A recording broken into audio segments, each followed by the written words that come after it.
shift for this. So so let's talk. The theme today was mime, and what happened. Ballet was always mixed up with other other forms of entertainment. So it was either with horses or with actors and with singers and musicians. And of course, the very first ballet spectacles were held in my beloved Florence, right in the courtyard, just behind the Palazzo Pitti.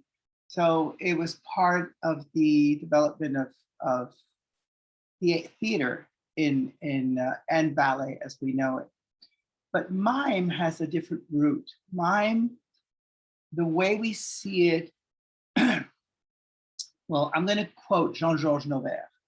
He said that the gesture is the mirror of the soul. So the way you use your body, the way you gesture, that shows who you are as a person.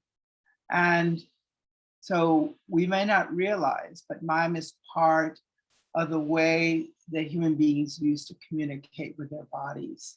And because of the relationship with ballet, and because of the relationship of of Italy and then going into France, there is a close relationship to the gestures that were used in Italy. Very, very simple gesture in Italy is when you say somebody's beautiful, you go, you know. And if you see a Bournonville ballet, they actually still do it with a kiss, while in the Petit Pas ballets, they just frame the face. But in Italy, it was with the kiss. So it was very related to that. For example, another gesture is when I swear. Originally, I swear was with the 3 fingers because it represented the Father, the Son, and the Holy Spirit. So, but Petit Pas then made it more secular by doing just the 2 fingers. But if you see in the Bournonville ballets, it's done with the 3 fingers. Something happened in history, of course, called the Roman Empire. So the Romans were very, very clever. They actually ruled a gigantic amount of land with only an army of 100,000 men at their peak, which is pretty amazing. It was mind-boggling if you think of how many millions of people use soldiers. I mean, how many millions are now in the military, and the Romans created this insane empire, which lasted 1,000 years with only 100,000 men. And how did they manage that? Okay, they were pretty ruthless. They were, it's Rome's way or the highway, but they also welcomed and absorbed whatever that came their way from the people they conquered. So the people they conquered then became part of this nation. And in fact, this idea of accepting the traditions and the faith and of the people that were being conquered spilled into the Roman Catholic Church, because a lot of so-called saints were actually pagan gods that the Romans said, oh, there's only one God. Especially during Christendom, there's only one God. So before Christendom, they would build a temple in the Roman Forum for the God of the people that was conquered. See, we accept your religion. Then when it became Christendom after Constantine, they said, well, there's only one God. So all these other people here that we are honoring, they're going to become saints. So a lot of saints that we have in the Roman Catholic Church were actually pagan gods, the people who never existed, which is kind of hilarious when you think about it. So there were people who had lots of different ways of speaking. There were different languages, different cultures. And Roman actors started going all over the world. And how do you communicate with people the human condition? How do you make them laugh? How do you make them cry? How do you make them feel anything so that you could transmit something? And they started using their body language. This gave the roots to what in Italy then developed la commedia dell'arte. So the commedia dell'arte uses a lot of what is common body language in Italy. For example, we said the beautiful one, but Italians have lots of different other ones, which are really hilarious. So this is something delicious. This is delicious. If somebody is a little nuts, they say that they do this because you have a bell ringing inside your brain. So we go like this, but in English-speaking countries, you do this. I don't know, what do you do in Slovenia?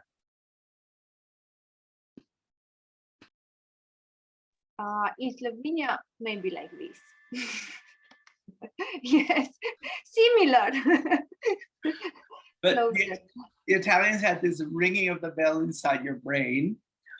If you do this in Italy, or you do this, it's like saying, who do you think, that guy, that's a wise guy. He's trying to pull the wool over your eyes, you're a wise guy. And è un dritto is the word in Italian, è un dritto. And some of them developed in France. For example, the French do this in monnaie, which means if you say something and somebody looks at you and goes, he says, I'm not buying it. There's no, I don't believe what you're saying. In Italy, they go like this a lot. And this gesture is basically saying like, what do you want? Or what are you saying? Oh, come on. It just has lots of different meanings depending on the context of the situation. So I think Tessa can actually back me up on this because she's in Florence right now, where the whole thing started, this whole adventure. But there is a certain syntax that developed in language, and human beings tend in their gestures to put the verb at the end of a sentence. So if you teach a child signs before they can actually pronounce words, they put the verb at the end. It's a natural thing in the human brain. It's really interesting. And that same logic went into the Latin language, where the verb is in the end. And I don't know, any of you speak German? In Deutsch, the verb is also at the end of the sentence. So in mime actually reflected that. And when children start learning gestures, they actually do exactly the same thing. So the Latin language developed from the way the human brain worked. It is actually the most logical language developed in Europe.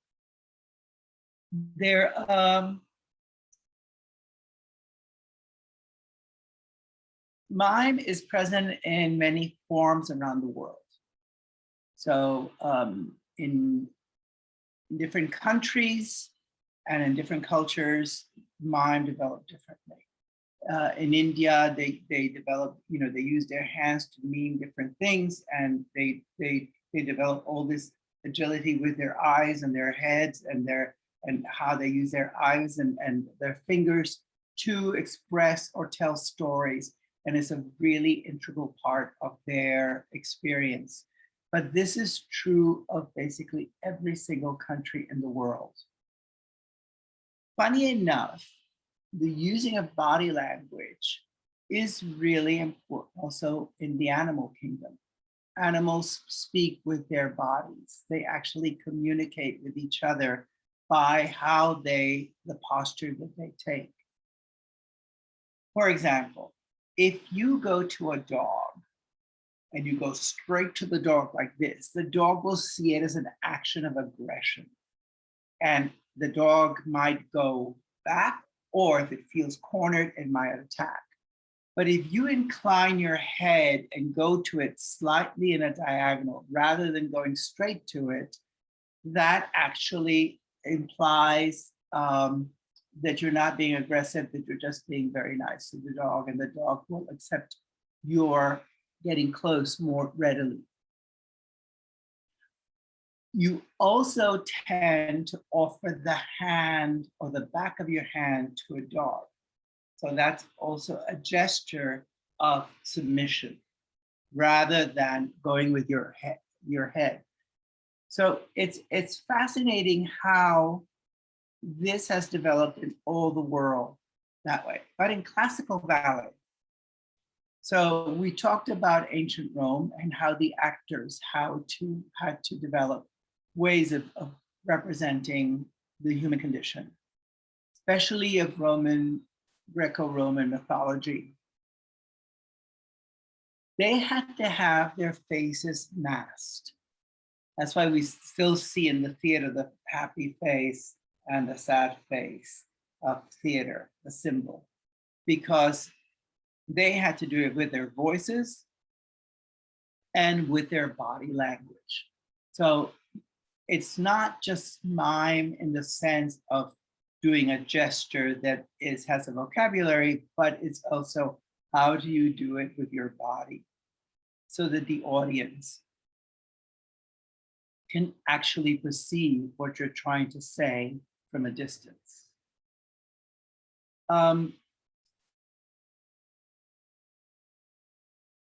So in the Italian Commedia dell'arte and in the comedians in France and in Italy, and the dance masters then of ballet started using mime, started incorporating it. And a lot had to do with Jean-Georges Noverre when he said that ballet should stand on its own as an art form. So it used to be that ballet was part of a lot of other things, a bit like Broadway shows where you have, with, let's say, West Side Story, we've gone back to the way it used to be before with the music, the acting, and the singing, and the dancing all put together. But Noverre said that with just the dancing, we could actually express the story. And that was kind of a revolutionary idea. Then they started gradually incorporating these movements into ballet so that the ballet could be more complete and readable. Most people understood because it was part of the education of most noblemen and women to understand what was being said with certain gestures. Now, it's interesting that in Italy, when you're hired as a dancer in an opera house, you're not hired. Actually, they don't say dancer, they say tersicoreo. Tersicoreo is from Terpsichore, the goddess Terpsichore. So that you are a follower of Terpsichore. Tersicoreo e mimo. So you're hired as a tersicoreo e mimo. So you're hired as a follower of Terpsichore, the muse of dancing, and mime. You're not hired only as a dancer. And when I got my first Italian contract, I was so thrilled. I said, oh my God, I'm officially Marcel Marceau now. So it was really, really, really amazing for me to see this. But if you think in terms of how that related to theater in Italy and how that stays that way till today, the idea of being extremely real and extremely readable and extremely touching and vulnerable as a performer, that idea goes beyond just the gestures of mime. Now, the very first, well, let's say the first one recognized in history to make the human condition so insanely readable from the audience was an Italian ballerina who had great success. She was a student of Pilates and had great success at the Mariinsky under the Tsar. Her name is Virginia Zucchi. And Virginia Zucchi was what she's recognized as the first great actress dancer. And they asked her, how do you prepare for a role? And she said, I become that person.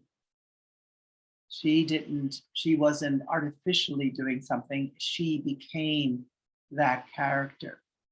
And what's interesting that one of her most frequent partners was Enrico Cecchetti. They actually danced for the first time they were at La Scala together, and then they were at the Mariinsky together, and they danced often together. And Cecchetti was known, I mean, bringing this back, as a great virtuoso dancer. Let's say he would be the Daniel Simkin of today, of his own day. He was like this phenomenal technician that nobody had ever seen anything like it. But on top of it, he was an incredible mime, an actor. So in fact, in 1890, at the premiere of The Sleeping Beauty, he danced the role of Caraboss, a mime role, where he was in drag as a woman. And he danced the Bluebird, which was the greatest virtuosity of the time. And it's kind of mind-boggling when you think that he was doing those two extremely different roles. And that showed to what extent in the Italian theater that had developed. And we could see that in even more recent dancers. Well, our dear friend Carla Fracci passed away recently, but Carla Fracci was somebody who made you believe the roles that she was doing. All you need to look up at American Ballet Theater, Giselle, 1969, I think it was. She's with Eric Boone. And it is so insanely believable. The moment that she's feeling ill, and then she says, no, I'm okay. Or the moment that the mother says, yes, you can dance. And she goes, thank you. And she runs away before, you know how kids say, before you change your mind, I better get to it. So it was really wonderful to see that. And then of course that you could see that in another great Italian ballerina was Alessandra Ferri, who was also a great actress ballerina. But of course, this did not become limited to just these Italians, because they have so many legendary dancers that were able to convey that. My little problem sometimes is that ballet has become a little bit, and I'm going to sound like people from every single century before me. Ballet tends to have become more about lifting the leg, having a super arch foot, having an insane arabesque, having and forgetting this other aspect of how do we show the human condition in a way that it is believable and it touches you deeply. Now, I'm going to talk about another person who was incredibly moving. And that was, I don't know, maybe many of you are way too young to have seen it, but Margot Fonteyn was one of the greatest actress dancers. You were in the back of the Metropolitan Opera House with 4,000 people in the audience, and you would be touched to tears by what she was doing. And she certainly did not have huge steps. She did not have high legs. She did not do, 9, 10 pirouettes. But she touched you to such a point that she became very well paid as a dancer because she was so popular. And she became popular because we have to bring back this idea of touching people at a deeper level through our acting, and mime is a very important part of this. So I'm just going to go over some gestures in mime. So I'm going to stand up. Can you all see me? Is that clear? So I. Is this my right hand? You see this? I. And if you want to be a little louder because you don't have a voice, you should do it with two hands. I. You. If you want to be emphatic or commanding, you. So you. Love. You take your hand and it becomes your heart. This is your heart that beats, and the other one you cradle it. You make love. So you love. You love not. So that already, that even the intention changes the feeling for it. We talked about swearing. Remember, we said the Father, the Son, and the Holy Spirit, and then it became secular in the Petit Pas ballets. Then we have, let's say, more than anything in the world. So, and this is very typical in the Bournonville ballets. They go like this. So you love more than anything in the world. So there's that feeling of just showing the whole scope of the globe. Then there is yes, and yes is very easy because you just go like most people, yes. You affirm or you go yes, or no, and you can go no, or with the head. You can go, I'm just going through the list that I sent Barbara to make sure that you have them all. Beautiful woman. So beautiful woman originally was this way, or in the Petit Pas, they just did it. Did you frame the face? So there's a framing of the face. And actually that is in one of Cecchetti's Adagio. So, and E from the mouth out. So it actually replicates that feeling. Yeah. So you have to make sure you have to be careful because from here, you have to either take it from the lips or from here, you can take it from your heart, but never take it from underneath your chin because that means something else. So you're all laughing, but I'll never forget a performance of Giselle, and it was Fracci and Nureyev. And Nureyev was really being a pain in the tush. Like he could sometimes be a pain in the tush. He was divine, wonderful, but he was being difficult that day. I had no idea what's going on. So when she's doing the hops on point in 1 and 2 and 3 and 1 and 2, she went, instead of going like to him like this, she went. Of course, it was at the Rome Opera House. I thought the audience was going to die laughing because, of course, they understood exactly what she was, you're being an idiot, A handsome man. So it could either be just like this, beautiful, or it could be like with a beard, because at the time he carried the beard. Nobility was usually touching the crown of the head with your thumb, and just bouncing off the temples. So that represented nobility. So, oh my God. So I used to teach these little mime vocabulary to children, and then I would have them do, can you please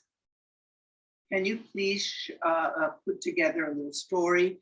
And to kill and to die was their favorite. They developed soap operas like nobody's business. It was always very dramatic. So to kill would be to put a dagger into your heart, or in Bayadere, it does this way, and then to die was die. So you kill, you will die. So that already gave some bit of a story to be dramatic. Tears. Okay, so cry and tears. So usually it's this, tears.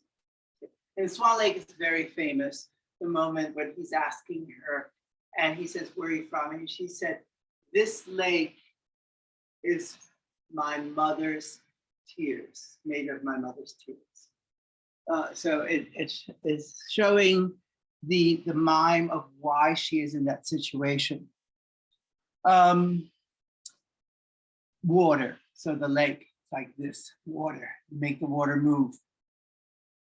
Okay, idea. So depending on the ballet, for example, if we just go, oh. But in some ballets, especially comical ballets, you go, oh, an idea. I have an idea. So it depends on the context of the ballet. To dream. Also to dream is like, like in Nassau Feed, James says, I was dreaming. Because when Effie says, what are you doing? And he says, oh, I was dreaming of the sylphs. And then to sleep. So there are different ways of doing that. One is that you do this. This is one way. You put one hand into the other, you go here. And the other is that you have the bed and the pillow and you sleep on it. It's the bed. This is your bed and this is your pillow. And then another one is here, sleep. Then happiness. This is, you see above all in the Bournonville, is the happiness.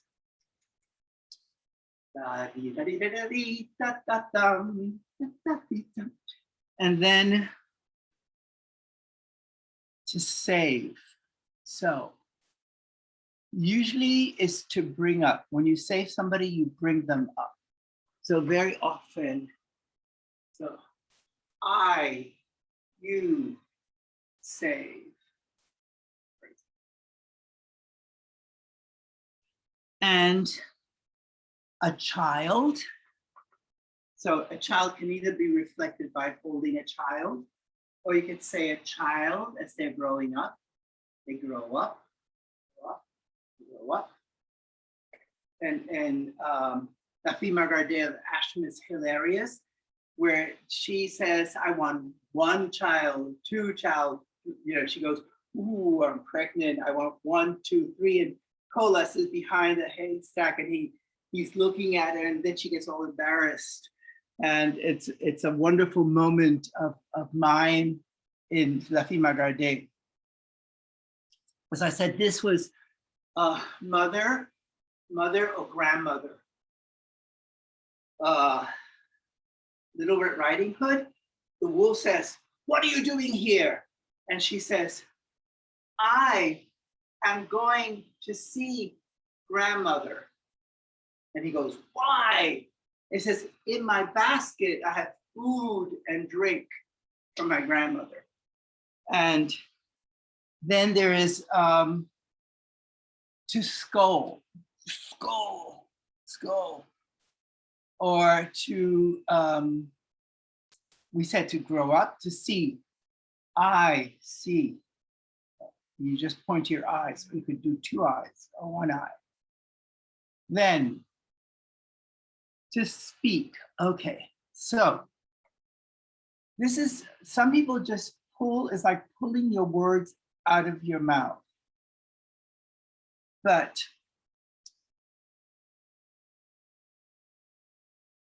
in some older gestures, you have to have your mouth slightly open and your tongue visible. So you're pulling the words out of your mouth. Pull, pull, pull. To shout, like Caraboss, you remember me. And to listen, or two ears, listen. Why? Why? What? Why? Why?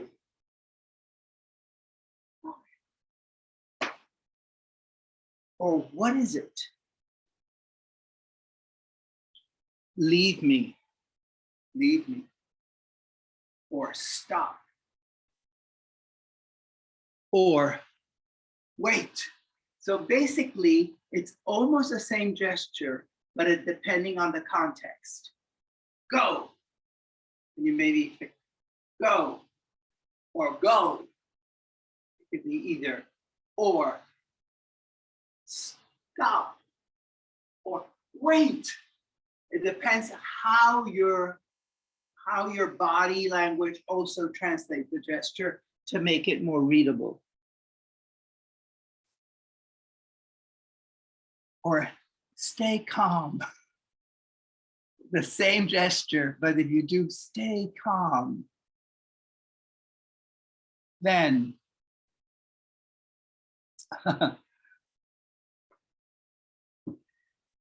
this is one of my favorites because it's always misunderstood. To dance. So you see often this, which looks like samba. So that is actually gather and mingle together. So it's like, and let's dance. If you just go, it's like you're down in Brazil. So it's that feeling of come and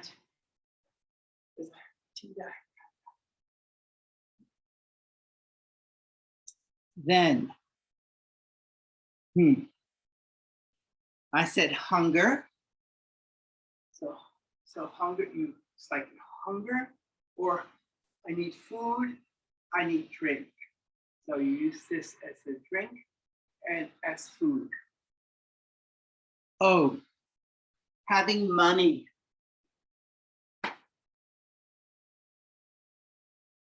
And it's a lot, or no money. Then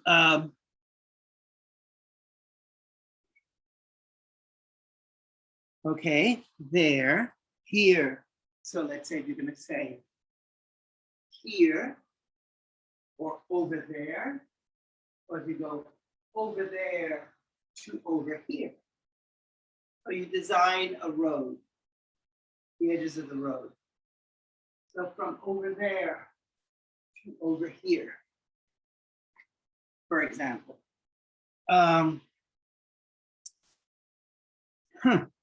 So this is tricky because there's two things.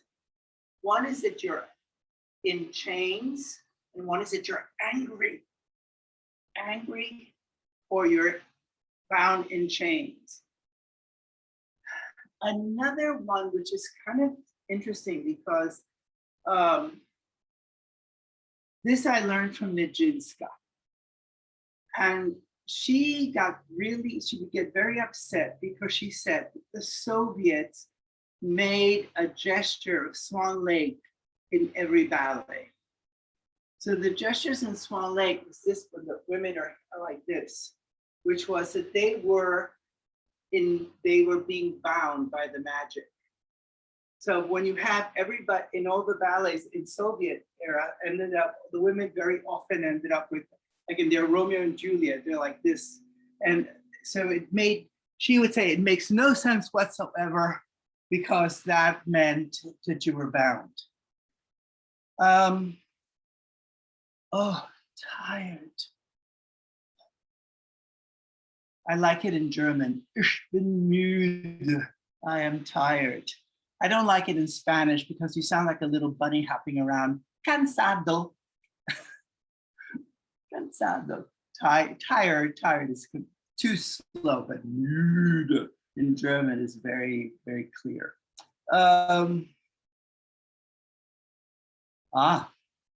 Marriage. So basically you point to your finger, your wedding ring. Kiss. Kiss. The lilac fairy tells the prince, he says, but what do I do? And she says, use your brain. But what do I do? And finally he figures it out. Oh, well, she helps him a lot to figure out that he has to kiss her to wake her up. Mind you, that was pretty disgusting. I mean, she's been asleep for 100 years. Could you imagine the bad breath she must have had? Then, here, there, I said, to bow.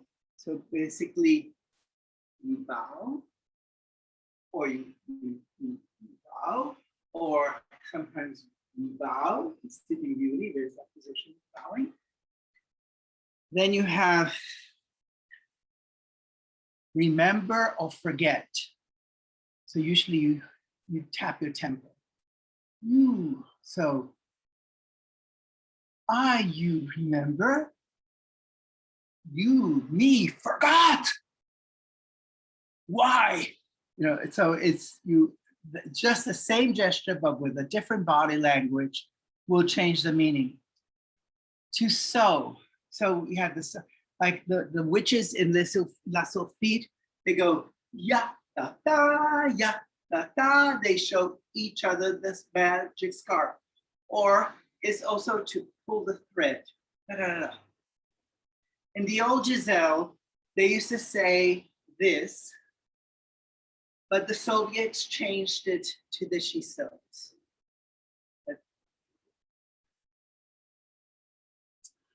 Oh dear, we're getting a rainstorm. I'm in Florida, so it's a rainstorm. I already said that. Pregnant. So this is wonderful mime that Tamara Karsavina taught to Ashton, where she goes and she just does that with her tummy, showing that she was pregnant. And I already said money or no money. We have also uncodified mime. So that is, let's say, how do you make your body language readable? Because an artist is successful when the audience reads the intended message. If you're trying to be very dramatic and the audience sees it as a comedy, well, maybe you maybe didn't get there exactly right, or vice versa. So it is having the ability to have the audience read what you intend to say. So you use your face, especially if you are in a more intimate situation. You could use your face, but even if you're far away, because we're sort of interconnected, if you keep your face deadpan, it doesn't translate into your whole being. So you have to be able to make sure that your face is also involved when you're in the theater. You have to use your eyes. That insane moment in Romeo and Juliet with that music that is so powerful, and she's sitting on the edge of the bed for I don't know how many bars of music before she decides to go see Friar Lawrence. It is such an insanely powerful moment. All she does is open her eyes wide. And I saw Lynn Seymour, I saw Margot Fontaine, I saw Antoinette Sibley. I can say a whole bunch of American ballerinas that I saw do this, like Julie Kent, Devon Tusher. Just to see those that moment in the ballet, and that is the girls, they all that I've known have told me that that was such an intense moment. Or like Margot Fontaine, when there's a moment in the music in Swan Lake, they go dee da da da dee da da da dee da dee da dee da da da dee da. The moving is very driving, and she has to be very still to show that. She said all you have to do is hear your heartbeat. I think she described that. You just hear your heartbeat. You're paralyzed with fear, but you boom, boom, boom, boom, boom. You have to communicate that to the audience. Then we have other ways of communicating. And for example, there's certain gestures that we do. And this is wonderful because I'm going back to connecting it to Cecchetti work. Because in Cecchetti work, you have several arm positions or arm lines, which are actually very organic because they are derived from the movement. So, for example, if I am standing here and I'm going to do a pas de chat, because the pas de chat moves diagonally forward, my arms end up going into another position. So they angle one rather than angle one, angle one. So it's an organic reaction to the movement. It's an organic reaction. It is so insanely beautiful and modern in a way. It's almost like modern dance in its connection to movement. Also, the study or understanding of certain gestures. And in Swan Lake, the girls are here, they're quasi, and then they go, Phoom. And this is trepidation. Like, they're here, Phoom. And they, from hiding under their wing, then they go into a state of depredation, which is a very typical, it's one of the movements in the Cecchetti adagios. This gesture here, which comes from the thinker, or the sylph, where she sits. If you see the lithograph of Taglioni, she's actually with her hand like this. She says, now how am I gonna convince him to go to the forest with me?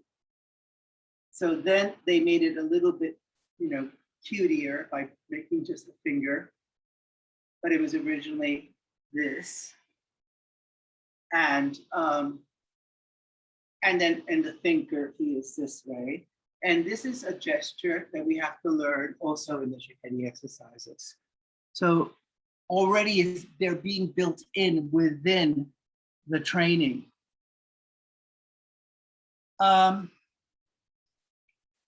So how you use your head. So you can describe different things. For example, in Renaissance art, how you place your head. Remember we talked about the dog before, how you talk to the dog. So in Renaissance art, they always use the 3/4 angle because they thought it was more attractive. But if somebody called, you would say, buongiorno. So buongiorno. So in Cecchetti work, you go buongiorno before you start an exercise. So there was that feeling of how do you do? So it was a gesture of welcoming, of greeting in a way that was non-aggressive, but it was genteel. So which sometimes has become an affectation because you get, rather than a feeling of how do you do? So the feeling, it dictates the movement as opposed to the position become independent of the feeling. So this is really hilarious.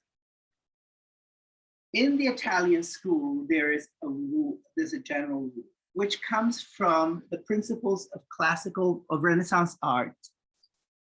And Brunelleschi described it this way. Now, Brunelleschi was a great Florentine artist. He built the Dome in Florence. the biggest dome ever built by any human being, and they don't know how he did it. They still can't figure it out, how he managed to build that dome. Michelangelo tried to replicate it at the Vatican when he built the Vatican dome, but he had to make it smaller because it wouldn't stand up. So he couldn't figure, nobody has figured out, because Brunelleschi would make the designs. As soon as the thing was up, he would destroy it so that nobody could steal his idea. But he also said something really beautiful. There are lots of examples of his architecture throughout the city in Florence. And he said, beauty is in the essential. So it was a principle of Florentine art that everything had to be essential. So you had to be simple and clear. So this is an easy analogy. If my arms are a salad bowl and my head is an olive, and I tilt the salad bowl in one direction, the olive would go in the direction where the salad bowl goes. The head would go in that direction. Now, the French were decorative. So in the French Romantic period, the positions became more decorative in their way of presenting the position. In the Soviet period, dancing became very heroic. So it was like Spartacus and very heroic. So if you take the same position, I'm going to show you the same position. If I take the same position and I go Italian school, French school, Soviet school. So, buongiorno, bonjour, здравствуйте.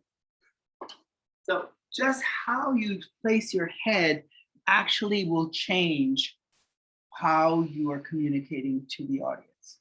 So the placement of the head has to be acquired in a way that is natural, so that you use natural or normal expressions that will dictate how you place your head, rather than because it is in a book to place your head that way, because then it will make the head positioning artificial looking. Then the torso, how you use your torso, how do you use your torso to show different things? I will never forget. I was doing, there's a step in Cecchetti called renverser en dedans, that you have to lead, and well, most of you know it, but you end up here. And there was this wonderful, wonderful, wonderful teacher. And she used to use sounds. And I think Kara knows her very well. And she used to use sounds and be really, you first saw her and you go, she's nuts. But she wasn't. She was divine. She made people do things that I never did a renversé en dedans as well in my life as I did it with her. And I'll never forget how she described it. She went, well, you've got to go, mamma mia, so you get the right rhythm. She said, mamma mia. So I will never, ever forget that. So she used an expression to give that feeling of almost desperation or extreme joy, depending on how the rest of your body's showing it. How you use your hands. So your hands, whether your hand is, or tense or easy or relaxed or just has no energy, like I can't anymore. How the hands also then are used to express movements. There's a wonderful video of Monica Mason doing Carabosse. And, the proper Victorian ladies would, have their arms here. So she did them here. So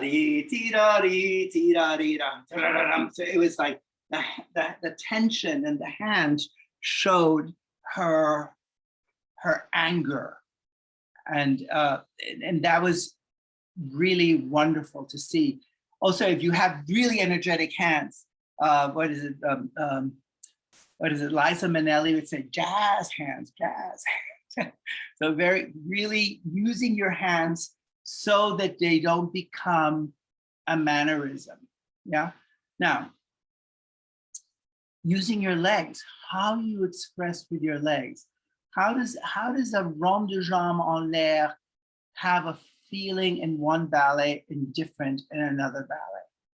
So that your actual legs will show a completely different, that there's a certain moment in Black Swan, it's not all the versions, but some versions, she goes to pirouettes, and then she goes, and she almost stops it in front and back and penché, and two, rather than one, da, da, da. There's a moment of stopping to create that I'm in control here. The feet, oh my God. The feet are so important to express feelings. I don't know if any of you have ever seen Matt's Egg, the great Matt's Egg, his Giselle. And there's a wonderful video with a Spanish dancer called Ana Laguna. And it's barefooted. Giselle's a modern dance, Giselle. And with her feet, how she uses her toes and how she uses her, it's just, you could see the doubt, the sort of happiness of it. And it's just showing with your feet how you talk. So the feet can actually become expressive. Now, really interesting about the hands and the feet is that there are more nerve ends in our hands and our feet than anywhere else in our bodies. So we are naturally attracted to look at hands and feet. And ladies, you're not going to lie to me, because you're not going to say I'm a liar, because you're obsessed with shoes. So, and pedicures. And so it is a really important part, because we're so, when you have a teeny little pebble like this in your foot, it feels like you have the Rock of Gibraltar in your shoe, and so it is a hypersensitive part of your body. So a dancer that can speak with the feet, it is really beautiful. Now, doesn't have to be somebody that has ginormous insteps. It can be somebody with very, very big insteps can have really non-expressive feet, and they can be very expressive even if you don't have ginormous insteps. You have to be able to show some multifaceted, complex emotions. So how do you, how in the ballet Onegin, it's a wonderful ballet by John Cranko, who, by the way, was trained by Dulcie Howes, who was, by the way, trained by Margaret Kras, who was trained, by the way, by Cecchetti. So we're going back to this background. So Cranko in Onegin, why would Onegin, who was such not a very nice man, and who was a womanizer and broke all these hearts, why all these women falling for him? What was it about him? And I'll never forget, I was in this rehearsal with Eva Evdokimova, and Eva had learned the ballet from Cranko.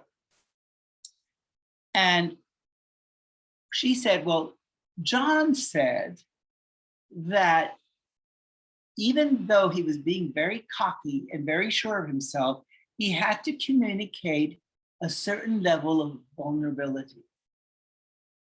He had to communicate somehow a level of vulnerability. Now, I'm sorry, Hans, but we are in the minority here for this, but generally, not 100% of the times, but generally, women are way more sensitive than men to somebody else's feelings or in perceiving maybe something through communication. For example, women are talking and another one might say, raise her, so say something and raise her eyebrow and maybe look towards the lips, and the other one says, oh my God, maybe my lipstick is wrong.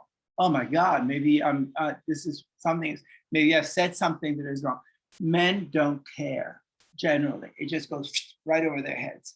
Women perceive those. So Cranko was going through that fact that women were able to perceive things so that they were attracted to him because there was something about him that was tender and vulnerable.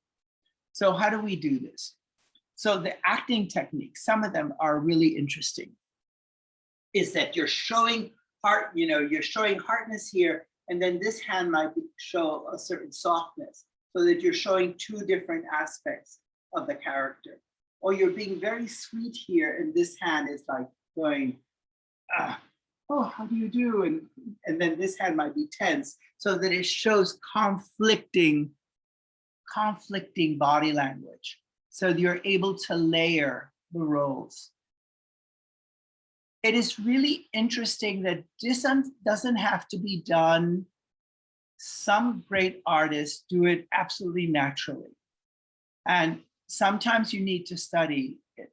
And sometimes a minimal gesture. There's a certain moment in Anthony Tudor's Lilac Garden, Jardin aux Lilas, where she has to just greet everybody. How do you do? How do you do? How do you do? But if the dancer does it too big, it just loses the intensity because it is not subtle. It's not quiet enough. And sometimes that quietness is much louder. So in using our mind, we have to make sure that we have that complexity. The other thing is we have to think in terms also of abstract ballets, because even though they're abstract, they have to evoke something to touch the audience. So you can either really or hit the audience in a way that it is, let's say you can engage them through their emotions. You can engage them through their intellect. So the mathematics of a thing, or certain ballets are very tricky in their designs, and it just works so beautifully. Or you can just simply touch them because it is beautiful, or the aesthetics of it. So you have to touch an audience on an emotional, intellectual, and aesthetic levels to be able to move them. So I don't know if any of you have ever seen this ballet called Serenade by George Balanchine. The genius of that ballet is that he had 5 dancers who could dance, but everybody else were adult beginners in a school in Long Island. So what did he have them do? Run.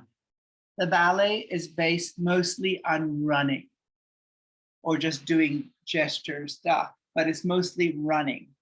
And there's a certain moment where she's carried, and it is so insanely moving, and it is completely an abstract ballet, but incredibly moving. For example, the ballet starts like this, and the girls are up. And Mr. Balanchine said, because some of them were like this or like that, and he said, well, it's a full moon, and it's a little bright, but you still want to look at it, but it maybe hurts your eyes a little bit.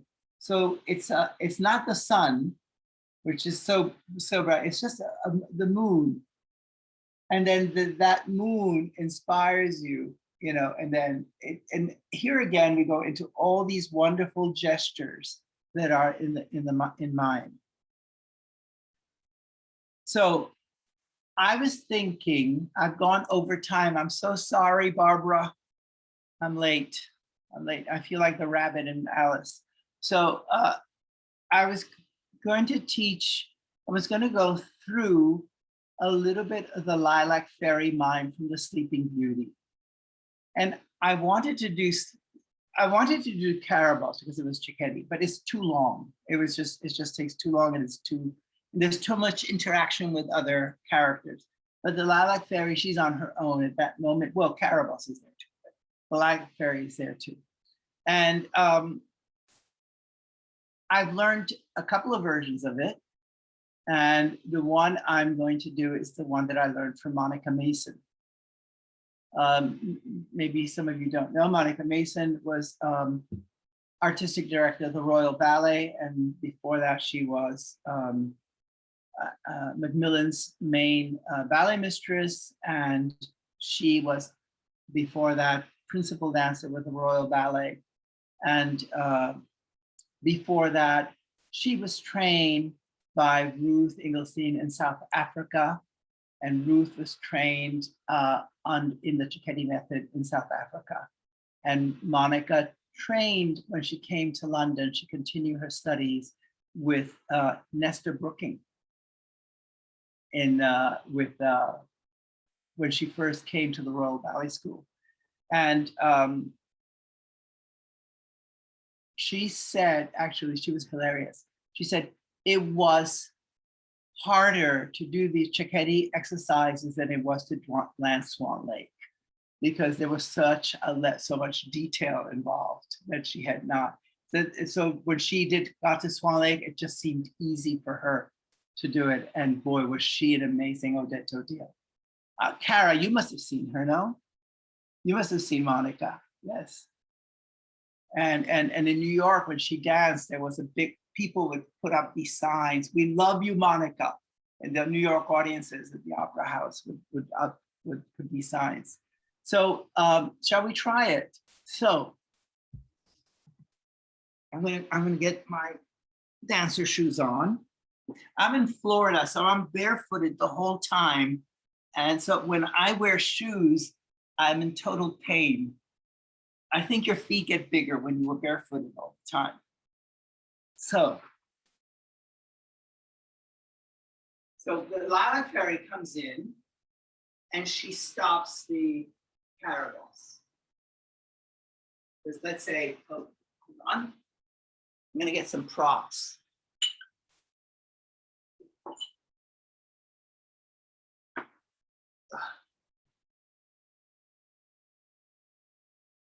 Here's the crib, and here's the baby.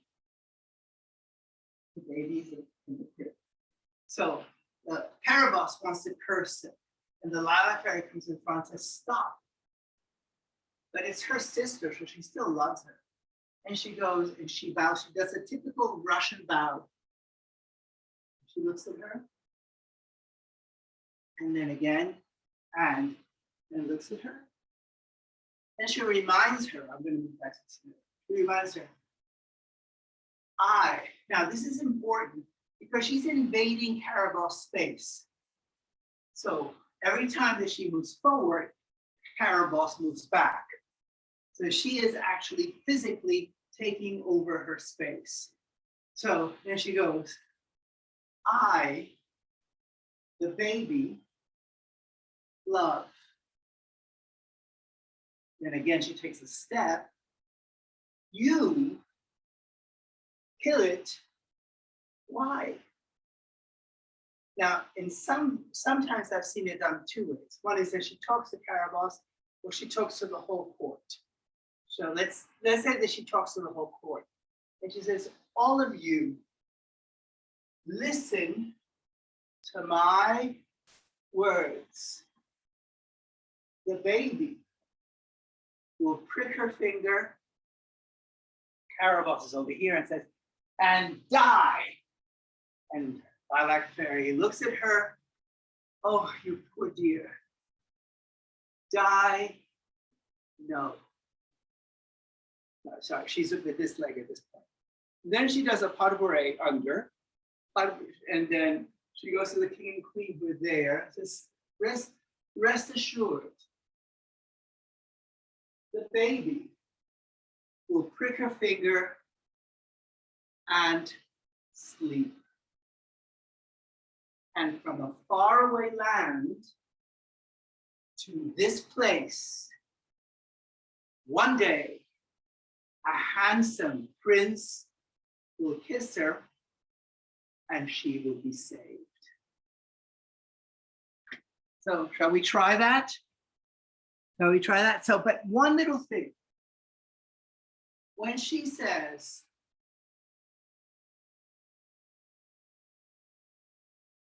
I'm going to change the syntax of one of the things just to make it, because I love the baby. You kill it. Why? So she has to go almost like feel, you know, when you're walking in a dark street and maybe you hear the footsteps, and then maybe you hear footsteps in the back, and you get a little bit like your spine gets a little bit like, so you don't go, who's there? It's basically like almost like your back goes first, and then you go with your eyes. So there's that feeling of, and so your body language actually indicates that little bit of apprehension. Does that make sense to everybody? Shall we try it? Come on, let's dance. It's only mine, it's not, nobody's gonna get killed.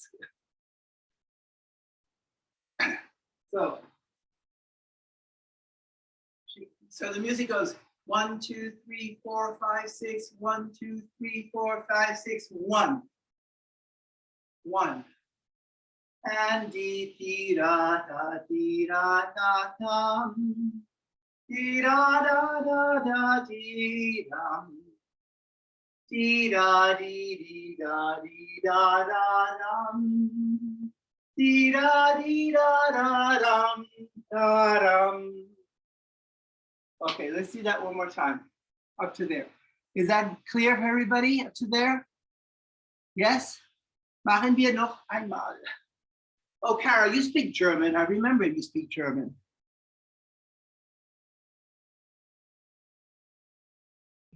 I do speak a bit of German, but it's a long time ago. Yeah, me too, a long time ago.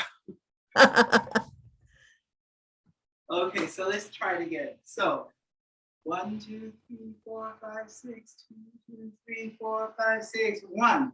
Da da dee dee da dee dee da dum. Dee da dee da dee dum.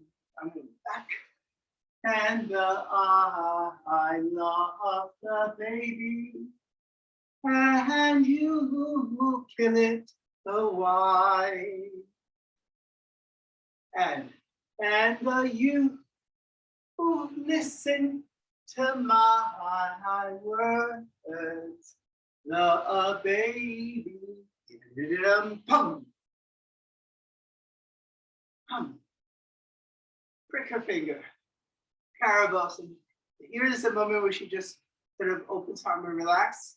She will die, and she says, die, oh no. Oh no. Then, Harbury under, rest assured, the king and queen. The baby will prick her finger and sleep. And from a faraway land, following this road to this place, one day, a handsome prince will kiss her, and she will be saved. Saved. Yeah. Okay, so let's try it with music. I hope that you could hear it okay. Yeah, we had a little trouble getting his music to come through the way we wanted it to. I do have my iPad. Let's see if it works for everybody, if the other people hear it.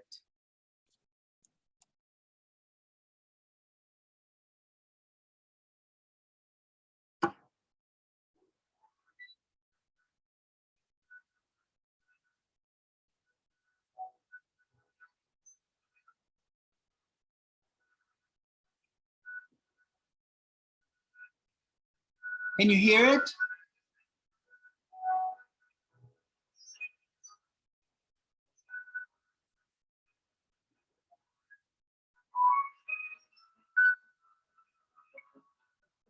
This is one of those good CDs, and you know, they're always recorded lower than the cheap ones. The cheap ones are always too loud. Oy. So I'll have to count as we're doing it, okay?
Does that make sense to everybody?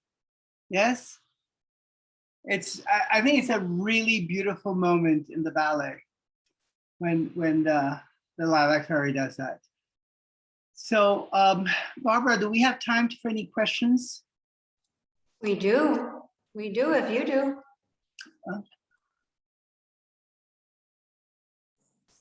Just go ahead and I unmute. don't know how we can really ask a question when it was so beautifully presented. You did just a fantastic job, Raymond. And you know, that's hard for me to say.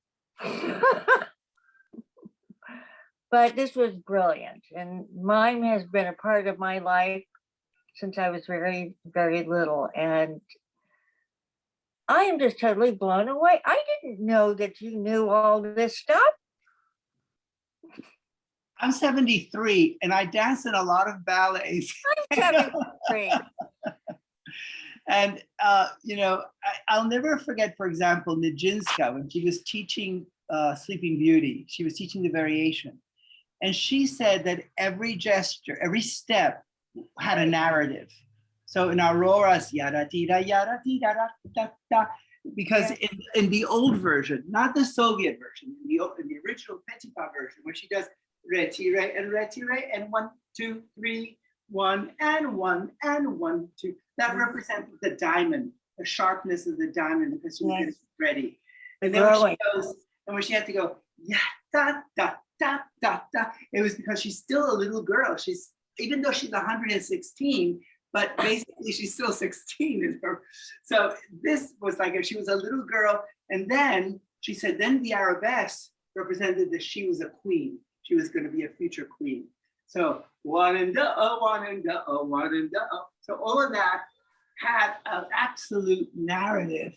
And she went through every step of the Sleeping Beauty variation, showing the narrative of what Petipa was trying to get at as symbols. And that's the way I learned it. And I look at people dancing these today, and it's mostly gone. So I think this is so incredibly important, Raymond. You must go all over the world now, which you do, and tell everybody who dares to stage these ballets that they must understand the mime and the gesture and the movement. That's your job. I have to, I'm really, really, really lucky because at American Ballet Theater, they're very, very careful with Yes. all the details. And now Alexei Ramansky did a new version of the Sleeping Beauty, which he I actually went to the Stepanov notations of Sergeyev and staged it exactly as is on the note in the notes. And what was really amazing is that so much of it looks like Cecchetti steps. So we were at the Met opening night. So I go, Alexei, this looks like a Cecchetti exercises one after the other in the variations and the steps. He said, well, Cecchetti was the ballet master of the company, and of course it would look like that. That was the vocabulary of the time. Also, he made the girls not to have high legs. Also, he made the pirouettes all done in sur le coup de pied, not in retiré. He made all the preparations with a round arm, because lengthened arm in preparations is something that came out in the 20s, and when there was a big movement of neoclassicism in Russia. So, which of course Balanchine and Vaganov were part of that movement, and they became, because they were brilliant, because Vaganov was brilliant, because Balanchine was brilliant, that had a big influence also. So, but he went back to the original. So, and then of course having the great chance and joy of working with Nijinsky and with Georges Skibin and with Van Dyck, and also being a good friend of Monica Mason, and I miss going so badly to England and going back to Europe, but every time I would go to England, I lived at Covent Garden. So it was a wonderful experience. I have a question. With regards to when you said when the wrists are crossed, it means you're bound by the magic. What's the significance of when, in the Cecchetti work, we're constantly placing one hand on top of the other? I don't really know exactly that, but it's really interesting because in most productions of Swan Lake, they always have the downstage arm over. And in Cecchetti, usually it's the upstage arm that is over. I tried to find why that was or what was the difference, and we couldn't find a logical reason for it. All I know is I was just repeating what Bronislava Nijinsky had said in 1970. It's a long time ago. Yeah. Raymond, I think it's a wonderful session. It's Cara speaking. Wonderful session that you gave us. What comes across to me, and I can imagine when you're teaching students or trying to help adults, get the meaning, because it's so important to have the meaning, is the thought process. So when you talk, you think something before you say it, don't you? And, watching you do that and discussing all the things that you've said, I think perhaps that's something that people don't always think about, that they have to actually think it before they do it. So it becomes a natural. It becomes part of it, which then also comes out of this business of the eye focus. You were talking about head is inclined. Actually, the eyes are so important, aren't they? If the thinking process is right, the eye focus will probably be right, and then it will look real. I mean, am I sort of making sense? Yeah. Thank you so much, because it's been fascinating. The other thing with the eye focus, for example, the use of épaulement. Yep. So I think, okay, so right now I'm going to look straight at the camera, and I have Pamela Moore in front of me right now in the camera. So I'm not like on a date with Pam, and I'm going, hey, I can just drown in your beautiful eyes. And I just feel so happy. And, and how we, oh my God, it's just so, it's amazing. I have Barbara's over here and Kimmery's over there. And I go, and she'll go, Pamela will say, what the hell? What are you looking at? So basically the how you focus your eyes has to be because there's something to do.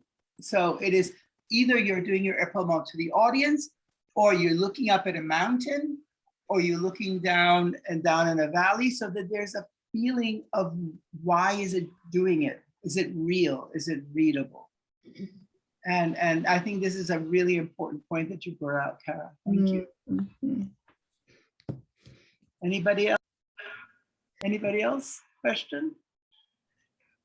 Something else I noticed, when you talked about the leg going and then coming round in the rond de jambe, I thought then it's a lot to do with dynamics, isn't it? I mean, you were saying there are certain words you do and you can do them softly or you can do them with strength. So it's a lot to do with dynamics, isn't it? It looks like it anyway.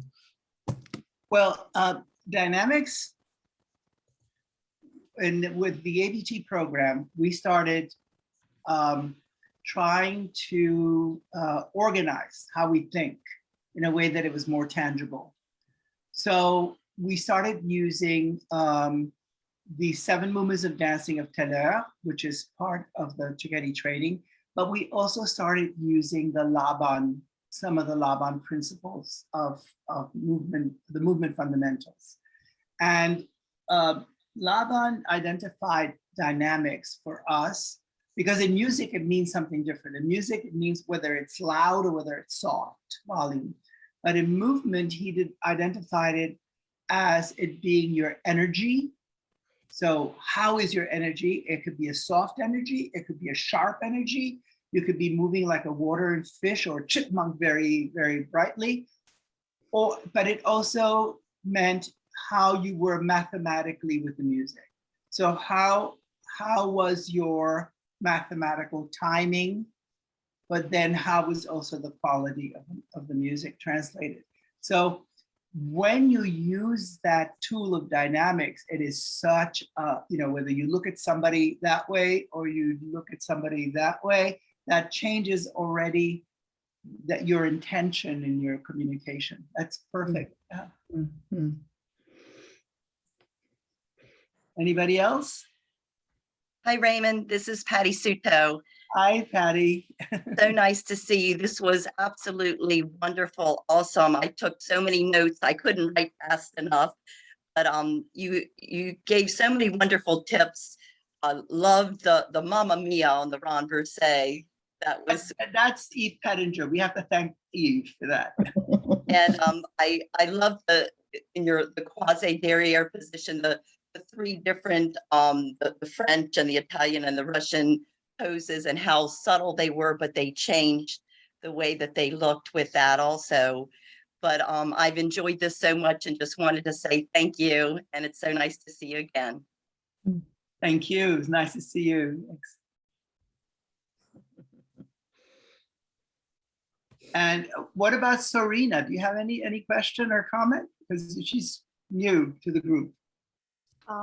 It was a wonderful evening. I learned a lot, and I think it was just wonderful to listen to all this knowledge that you passed to us, and to have this.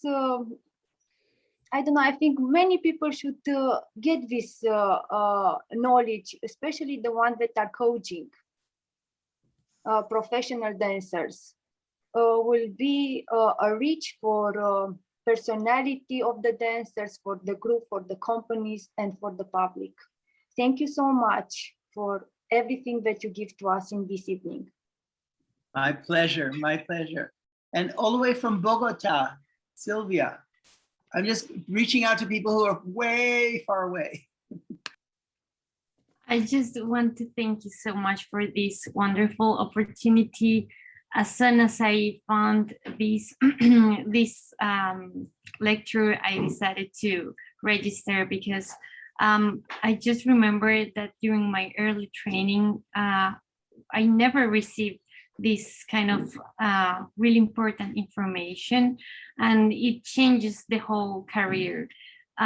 So I'm just thinking about my personal experience as a dancer and how to help our students. And I think this is really, really important because it is completely different. It changes the way that you approach dance, the way that you present yourself, and the message that you transmit to the audience. So I just want to thank you because I think all of these experiences have been like a puzzle, and I feel like my entire process as a dancer and as a dance teacher has been like a puzzle, trying to fill all the gaps and all the spaces that I had during my process. And now I still have a lot of spaces and gaps, but I found a new piece, and then I put in the place, the correct place, and I think it helps me to enrich my knowledge and my process. So I'm just grateful for this. Thank you so much, Maestro. And Tessa from Italy. As always, thank you, Maestro, because it's so important to understand from through the gesture, not from only from the technique, to understand the movements, the natural movements. So it's very interesting to listen again all these informations, and all the students should know all and have all these informations during Tessa, their you learned Lilac Fairy Mime from Monica Mason. I remember that when you were a little girl. Yes, I do you remember you were in remember? that Yes, class. it was, Yes. she was Now, wonderful. I have to absolutely hear from Anne, who's a hero, who could be, this is such an incredible honor. Anne, I haven't seen you since Florence, and I'm so upset about what has happened with the whole, Yeah, I like everybody, but yeah. thank No, you look so at. much. I Thank you, wish I thank you. looked like that at 3 a.m. I wish Oh, I looked well, like you at 3 a.m. we're sort of kind of getting. I get used to it because unfortunately, been on some of the international, Cecchetti International things like that. They have these meetings, and I don't know. We have to get up really early. They never think about us down under, but it doesn't matter. It's just delightful to connect with the world too, and to know that ballet, even with mime, and it is just it is about communication, and that was such beautifully, your words today, Raymond, were lovely and so important, because we were very lucky in Australia. We had people like Dame Peggy Van Prague and Maina Gilgard, and so many the heritage was very, very important in the mime, and fortunately we've been blessed that it has very much stayed within the company. And it's just keeping it within the vocational schools and everything, and making sure that each child and everything is taught it, and it brings that joy of dance when you can actually communicate. So thank you so much, Raymond. And I was going to say one other thing when you were talking about the various cultures, that the Aboriginal culture in Australia had incredibly amazing ways that they could express and storytell. So that to go back into our own individual cultures, to show that to the children too, is very important. So thank you, Raymond, and I can't wait to be able to travel again and see everyone. So thank you for allowing me to be on today. Thank you. That's your hero. And No. Well, So- I would like to say, if I may, now in a more official capacity, trying to act my age right now, Raymond, that I am delighted to have all of you attend this lecture for the Cecchetti Institute. And our hope is that we can bring you many, many, many more. And we are so fortunate to have the people on our advisory board that we do, that I go to sleep at night counting my blessings, thankful for what we have behind us. Because as I might be one day older than Raymond, I'm not sure, but you get to a point in life when you know you're not going to be here forever, but you certainly want to leave something for the world, for the future generations to be able to go back and see not what was old, but what was great. And there is so much in ballet that is truly great that gets ignored by young choreographers. And like Raymond said, it's legs over your head. If I see one more picture and a side split grabbing a leg, I think I'm going to start a bonfire. But the art itself, that's the critical thing. The art. It is an art. And it's an art that conveys feeling, love, emotions, fear, everything we're going through in life. This pandemic, to me, actually has not been a horrible thing. It is a part of life.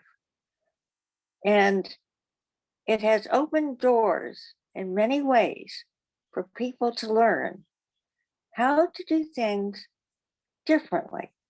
So from every negative, there is a positive. And I hope the Cecchetti Institute can be a positive in the legacy of Cecchetti. And thank you, Raymond.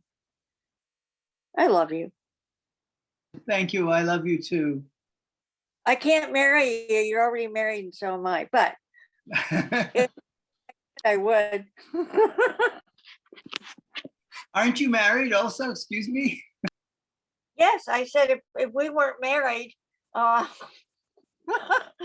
yes, I've been married 50 years, Raymond.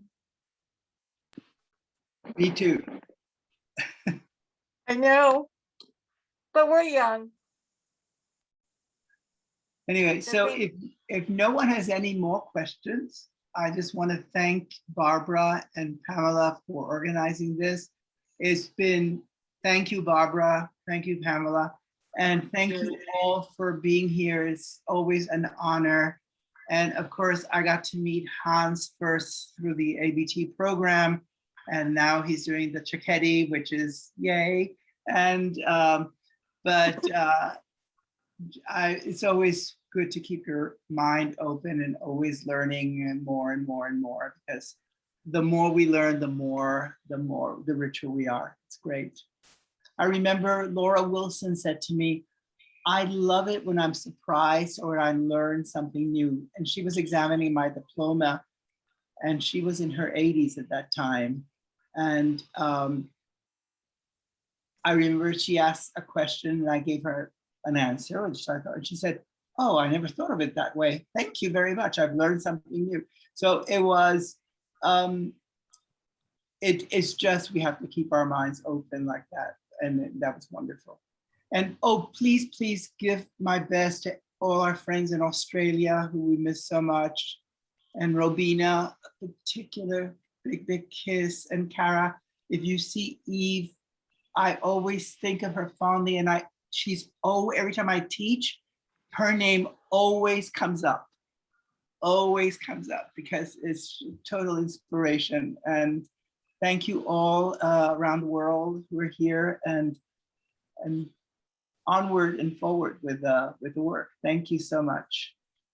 Thank you, Raymond. And thank you, everybody, for signing on and being part of this. We hope you'll be back for session in November with Franco.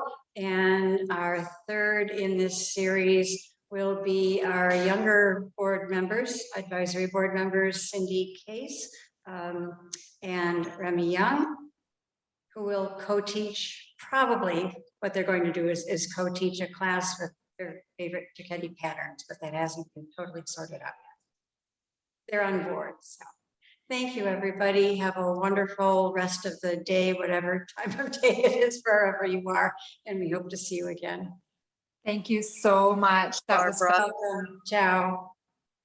Thank you.